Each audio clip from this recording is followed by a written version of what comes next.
Hey family. Hope you are doing well. Join us today as we look at the last book of the Torah, which is Deuteronomy. I hope our series of Bible studies are keeping you informed and updated, and I hope you are making time to get to know the Word of God. Let's begin. Deuteronomy is the fifth book of the Bible and the final book of the Torah. In the preceding books, Israel had left Egypt and stayed at Mount Sinai for a year, where they entered into a covenant with God. Despite this amazing start, the Israelites struggled in their journey through the wilderness, and the entire Exodus generation was disqualified from entering into the Promised Land. The old generation had died in the book of Numbers because they didn't trust God's plans. Only Joshua, Caleb and the children of those that died survived, and became the next generation. Deuteronomy begins with Moses standing in front of the new generation, and his job is to explain the significance of the laws of the Torah. This opening scene helps us understand the design and purpose of the book. It is a series of speeches from Moses, who calls the next generation of Israel to be faithful to their covenant with God. At the center of Deuteronomy is a collection of laws, which make up the terms of the covenant between God and Israel. Some are new, but many are repeated from the laws given at Mount Sinai. This is actually where the book gets the name Deuteronomy, which means a second law. Surrounding the laws in this book are two outer frames of Moses' speeches, each broken down into two parts. Deuteronomy chapters 1 to 11. Moses calls Israel to faithfulness. Moses first summarizes the story so far, highlighting how rebellious the previous generation was, in contrast with God's constant provision and grace in the wilderness. God brought his justice upon them, yes, but he did not abandon his covenant promises. Next comes a series of passionate sermons, in which Moses calls on the new generation to be faithful to the covenant. He reminds them of the 10 Commandments and mentions a famous word called the Shema. Listen, Israel, the Lord is our God, the Lord alone, and you shall love the Lord your God with all your heart, all your soul, and all your might.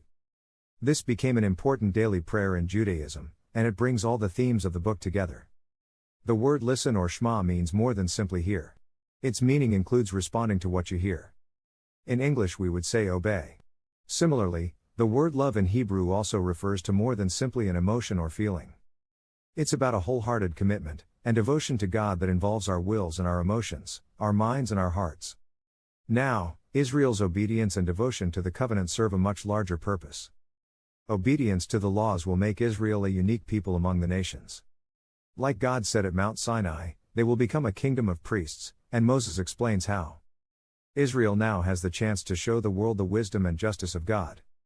The other key idea of Shema is that Israel was called to obey and to be devoted to the Lord alone. In Hebrew, it says literally that the Lord is one. In context, the point is that the Lord is the only God Israel is to worship and follow, and they are not to represent him with any physical image or idol.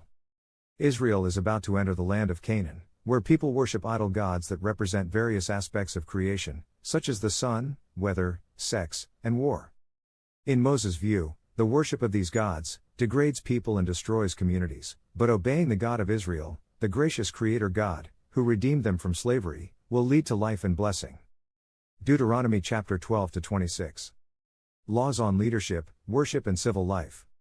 After Moses' passionate sermons, we come next to the large collection of laws in the center of the book of Deuteronomy, which are roughly arranged by topic. The opening section is about Israel's worship of their God. Israel was to have one central temple where the one true God is worshipped. God was also to be worshipped through Israel's care of its poor. For example, all Israelites were to set aside 1/10 of their income to be given to the temple and another 1/10, set aside every 3 years, to give to the poor. Many of these laws put Israel on the cutting edge of justice, in comparison to their ancient neighbors, which was all part of their worship of God. The following section outlines the character qualities of Israel's leaders. Elders, priests, and kings were all placed under the authority of the covenant laws, which God would enforce by sending prophets to keep them accountable. In contrast to Israel's neighbors, who thought of their kings as divine and a law unto themselves, Israel's leaders were all subordinate to the law as well as the prophets. Next, there are laws about Israel's civil life. They cover issues of marriage and family, business and the legal system, and community justice. Specifically, the difficult circumstances of widows, orphans, and immigrants are highlighted.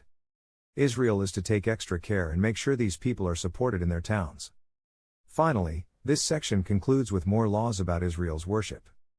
Remember, these are the terms of the covenant between God and ancient Israel, which was a very different culture from our own.